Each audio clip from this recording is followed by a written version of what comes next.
গ্রামটা একেবারে শান্ত। মাঠে বাতাস দোল দিচ্ছে, পাখিরা গান গাইছে। আর সেই রাস্তার মাঝে একাই হাঁটছে পেঁচা, আমাদের মোটা দাম্ভিক বিড়াল।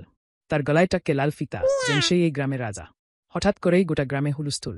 হাঁস মুরগি দৌড়াচ্ছে, মানুষ চিৎকার করছে, বনে নাকি বাঘ এসেছে। সবাই দৌড়েছে পালাতে, কিন্তু পেঁচা, সে চুলও নাড়াল না। পেঁচা দাঁড়িয়ে বল, আমি যাচ্ছি, দেখা যাক এই বাঘ আসলে কেমন। চারপাশে সবাই হা করে তাকিয়ে।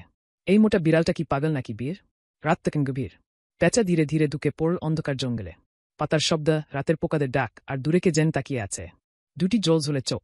জঙ্গল কাঁপিয়ে বের হলো বিশাল বাঘ, দাঁত বের করে গর্জন। কিন্তু পেঁচা, সে শুধু বল, ওই গর্জাচ্ছ কেন? বাঘ থমকে গেল। বাঘটা হঠাৎ পেছনে হটে গিয়ে বসে পড়ল মাটিতে, চোখে ভয়, কপালে ঘাম। পেঁচা তখন হাঁটছে সামনে, যেন সেই জঙ্গলের রাজা। পরের দিন সকালে সবাই দেখল পেঁচা আর বাঘ একসাথে বসে চা খাচ্ছে।